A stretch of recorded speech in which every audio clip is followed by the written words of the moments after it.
So I want to start this video off with some information about B.F.D.I and how I came across it. When I was like around 9 years old, I remember just being bored one day and stumbling across this amazing series. Granted, this was season 1, so it wasn't exactly fantastic, but we'll get more into that in a bit. And being an absolute R at the characters and the contests and everything in between, I was in love. And then I realised I joined the show whilst it was in a 4-year hiatus. But then came BFB, and well, I'll just let it speak for itself.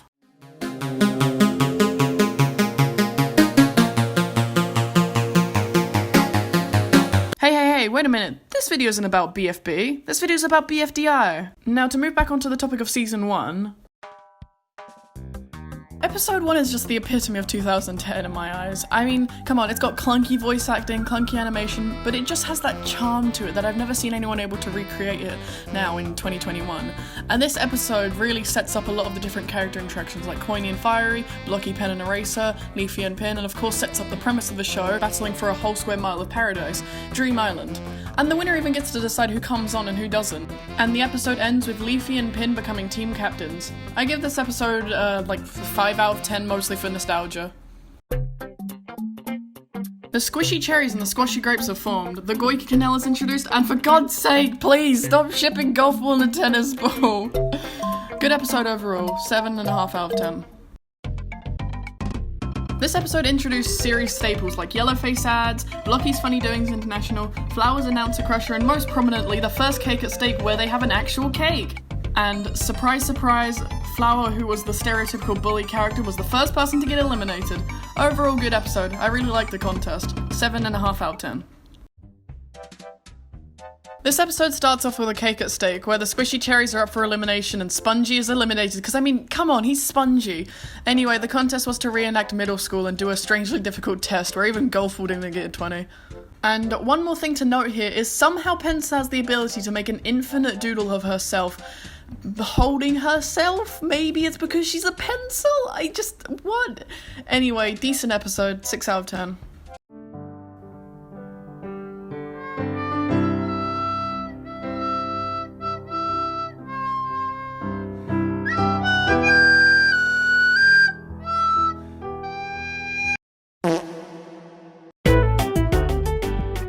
In B.F.D.I 4, Blocky has been eliminated and the rest of them got an ice cake, which isn't really much better than elimination.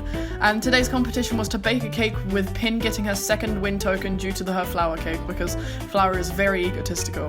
Quite average episode, 5 out of 10. No! Attention, all funny doers! Episode 5 starts off with the world about to get destroyed by Needle's expanding cake, but luckily Needy's... Ow. Come on. I mean, Needle's cake got popped by Needle. Anyway, Woody got eliminated and not much else interesting happens in this episode. 5.5 out of 10. Now, this episode is really good, but to be honest with you, not much of interest happens in this episode. But yet it's still extremely entertaining.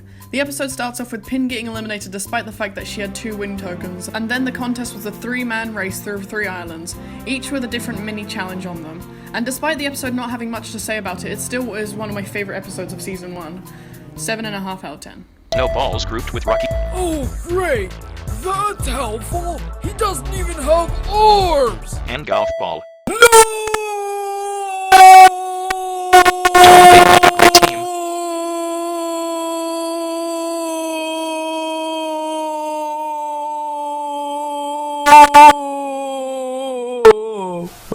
What the dog doing?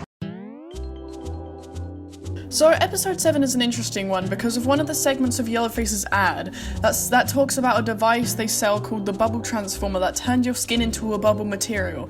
And in season 4 it's implied that Bubble has used the Bubble Transformer before. So then what the hell was Bubble? So when I ordered a Bubble Transformer from Yellowface all those years ago, this must have been where it came from! Anyway, about the actual episode itself, it was decent. Needle was eliminated and the pacing was a bit weird. 6 out of 10. Due to the TLC needing to be expanded, there was no elimination this episode and the contest was a foot race where they had to carry each other to a tree and back. The announcer thing said that an eliminated contestant will be added to the winners team, and that team being the Squashy Grapes who just barely won. And to top it all off, Blocky's murder... I mean, Blocky's funny doing moves on to Ice Cube infinitely, killing herself by throwing her off a cliff. I kinda like this episode. 6.5 out of 10. This episode starts off with Blocky rejoining the game and the Squashy Grapes getting split in 2 teams of 5. Now the teams consist of the Squishy Cherries, the Squashy Grapes, and another name. They all also get rewarded with B.F.D.I posters for making it to the final 15. And the 9th contest is a 6-legged race, which goes about as well as you'd expect with a team that has Snowball on it. And this contest also shows Fiery's fear of heights for the first time. Anyway, the Squashy Grapes lose at a double elimination where one person will be sent to the TLC and one person will be added to the Squishy Cherries. Also, this is by far the best episode of this season. Okay, enough talking. Let's get to it. The 9th. Which is...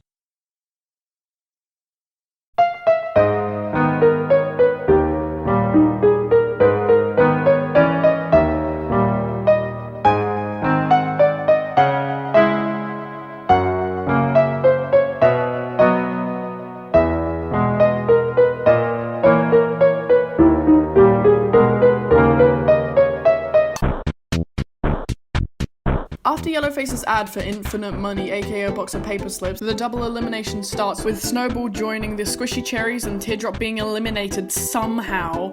Anyway, this episode there were technically 3 contests, 1 actual contest and 2 tiebreakers because the strange talking rectangle can't design his own fucking rules.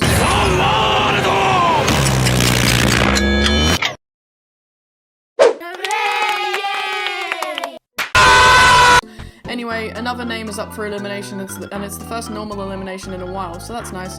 7 out of 10. Another Name's team gets absolutely destroyed, going from 5 to 3, and then after climbing a set of stairs for 14 days to get to the contest, and Another Name's team count is now 2 because of, well, that clumsy tennis ball. Because of course it just falls off and it's flying, and it's basically just a useless team now. It's just 2 people. What the hell are you doing that? Anyway. Another Name loses again, which will leave 1 person on that team, so that'll be great for them. After Coiny gets eliminated and Tennis Ball joins the Squashy Grapes, the team gets disbanded because Another Name's team was just sad at this point, really. And now instead of teams, there is a point system where depending on how well you do in future contests, you'll receive points, and the people in the bottom 4 danger zone by the end of the episode are up for elimination. Overall, I did really enjoy this episode. At the start of this episode, unsurprisingly, Snowball was eliminated for just being an asshole, and the contest is to find a Red Bull. Seems easy enough, right? Well, you're wrong! Everything is wrong. Your whole life is a lie. It wasn't easy. It just wasn't easy. You're wrong. And you've always been wrong about this contest. And you want to know why you've been wrong? It's because you don't know the difference between a maroon and a Red Bull. It's because you're fucking stupid. In this episode, yet another eliminated contestant is rejoining the game. That contestant being... Oh no. It's... No. Spongy! But why? You know, that's it. I'm cancelling the review. I don't care. I'm leaving. I don't care. Wow! Incredible! Hey, Pen!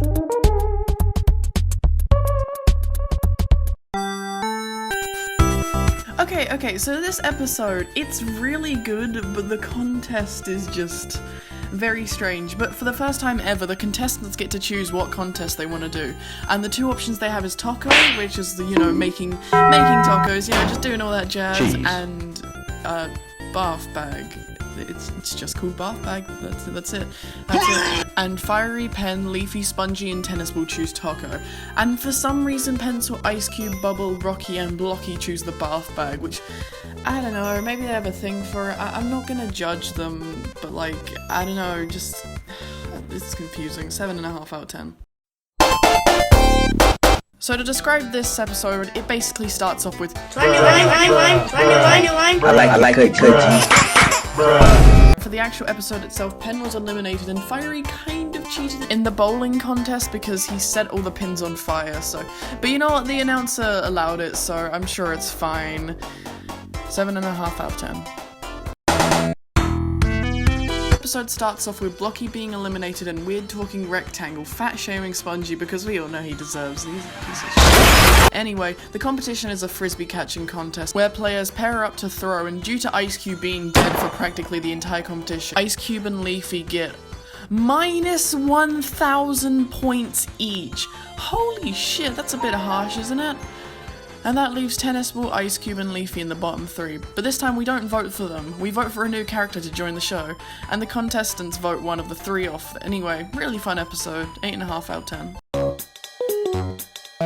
Episode 18 is a really different one with a new character joining the show and a B-plot where the eliminated contestants try and escape the TLC, but nearly drown. It's an amazing episode, and what a good way to start off with Tennis Ball being eliminated and David being added to the show. After David's introduction, the next contest was announced to be a staring contest, where Pencil just wins because David is allergic to the sun rays. Because, you know, of course, that's plot points, it's, you know, that's very convenient. I think this was like a Deus Ex Machina or something. She's still up for elimination though, because the points can only hold 2-digit numbers now, which is a really unique and creative way to spice things up a bit, although sadly the points won't be staying for very long. This episode was really unique and fun, 8.5 out of 10. Peggy 18.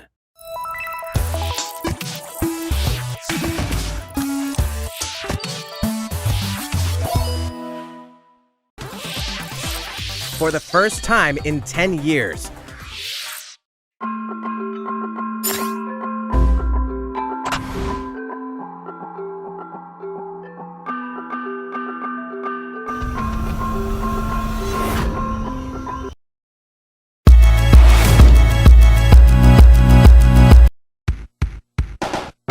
This episode starts off with Pencil committing genocide and Rocky finally saying something after 15 months of silence, which is really random and weird, but God knows if we'll ever see Rocky talk again. But hey, that's why we love the little guy. Pencil finally gets eliminated, and like, again, I know I'm mentioning this for the second time, but I will never understand voters in 2011. And due to the fact that there are only 7 contestants left, the points are gone, and the show now goes by an immunity victory, and the first contest without the points is a unicycle race because fuck it, I don't know. Pretty good episode, 8 out of 10.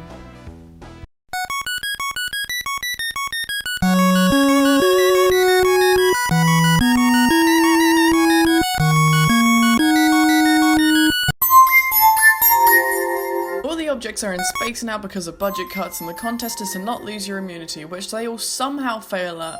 Well, apart from Bubble, and David was eliminated, but I don't think anyone really cares. After pestering the talking rectangle, they thankfully sacrifice Spongy to their god in an animate chair, so they can go home, and on their way back to Earth, they pull an obscure anime reference and cut the TLC in half, causing some of the eliminated contestants to escape. And while they were gone, the cake at stake area turned fabulous! The eliminated contestants also all ganged up on Ice Cube so they don't die of heat stroke in the TLC, and Flower has a seizure before she's even been added and- wait, she was added back into the show? I'll never understand 2011 voters.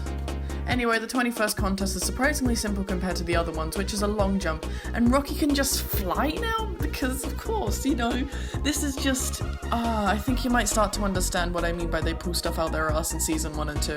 And sadly, Leafy gave Spongy a mercy by giving him the immunity after she made a record jump at 2,763 miles, or 4,446.6 kilometers, 8.5 out of 10.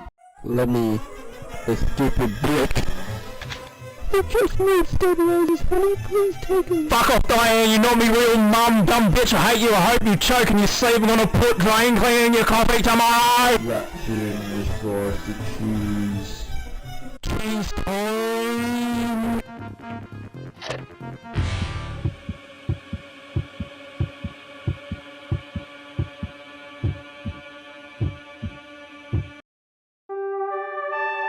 After an unfortunate chain of events, the announcer gets crushed by Spongy's fat ass, and we get 2 very convenient replacements, made by Flower and Fiery. As for the contest, the challenge was to escape a volcano, despite the fact that Fiery has a massive advantage, and Fiery's speaker box suggested it. Is that perhaps some bias I taste? But somehow Fiery dies and they all make it out at the same time, so they go to the backup contest, which is a beauty contest. Because Fiery and Flower's speaker boxes are the judges, Fiery and Flower both get immunity, leaving Leafy, Bubble, and Spongy up for elimination. Whoa, hey. And for this episode, we have our special guest, Lone Wolfy. Yeah, woo! Yay! Yeah. Go check out his channel. It's like, okay, I guess. Oh, okay.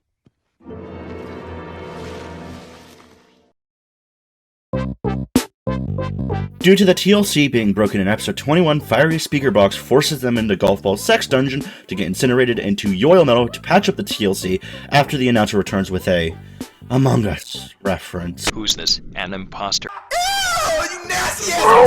God, I want to fucking kill myself. And after he murders the cheese orb, the fat piece of shit finally gets eliminated. And they redo every contest. Which, I mean, it works, I guess, but the announcer could have definitely been a bit more creative.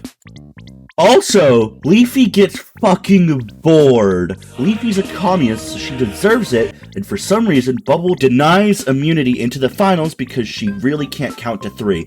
But after Fiery, Leafy, and Flower die at the last contest, Bubble escapes and gets immunity anyways, because fuck it.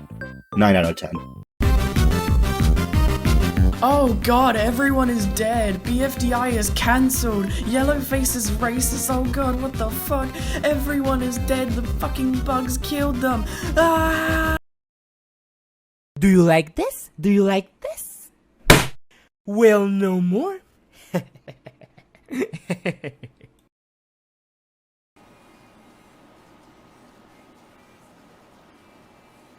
You think this is funny? Huh? We start with a racist saying some dumb idea about combining the first word of every episode into some random sentence, which I mean, we all know is a dumb idea, right? Anyway, the ultimate cake at stake starts, combining all the previous cakes into one grand smorgasbord of diabetes, as Flower fucking bites off a part of the announcer so he can't pronounce the letter C. Now, this episode is a fantastic conclusion to the series, with an amazing climactic ending and brilliantly written plot. Except for one thing. Fiery won Dream Island, which isn't my problem with the episode. It's with the fact that he let almost everyone in, except for one. His best friend through the latter half of the season, the one who's been there for him time and time and time again, one who's helped him winning contests or giving him gifts or just generally being a nice, if not a little bit narcissistic person. That person being Leafy. And you want to know why he didn't let her in? Because she said, and I quote, "No, get me out of this thing," when she was on a Ferris wheel that had a lava fall. Fiery was so genuinely hurt by the fact that Leafy didn't want to burn to death, being trapped in a seat, that she was screaming, "No, get me out of this thing." The absolute audacity of someone to fucking be pissed at someone because they were about to die. Now, I get it. Fiery, you made the Ferris wheel for you and your friend to enjoy. But somehow you didn't think about the consequences of the purely idiotic and selfish idea of your Ferris wheel having a fucking lava fall when you know for a definitive fact that your friend over there, who is and always will be a literal leaf, and the literal leaf cannot and will not survive the fucking actual real lava, unlike you, and you have the audacity to be pissed off and not let her into the place that you've been battling for nearly 2 years. Leafy's outburst of buying Dream Island off the announcer is honestly completely understandable and justified, and Leafy is painted as the villain by all the contestants, but not by the show. And that's the one and only thing I can respect about this arc, is that the show manages to pull off making the contestants vilify Leafy, yet the show still has sympathy for her. Oh, and what's that? More random and nonsensical bullshit incoming with a random UFO or ATD flying in and out of nowhere, sucking up Tennis Ball, Match, Snowball and Woody. After that, as a good and decent creative way to add more suspense, Flower has a huge outburst after Bubble calls her out for being a prick. She throws all of the recovery centers into the golf ball's incinerator, so if someone dies, for all they know, they're just gone for good. And after that, they manage to catch Leafy and attempt to fucking execute her with Flower's announcer crusher. But luckily, Fiery swoops in on the infamous hand glider and rescues Leafy, wanting to apologize and just wanting to live life with her. And that's it. That's the end of the season. Now, it wasn't a bad ending, it really wasn't, but it just felt a little, lackluster. I mean, the show pulled so many things out their arse. The pacing was weirder than normal, some of the characters' interactions and dialogue felt a bit off, but much as I've ragged on for the show for the past 18-ish minutes, I do really hold it close to my heart. And I will never forget you, B.F.D.I.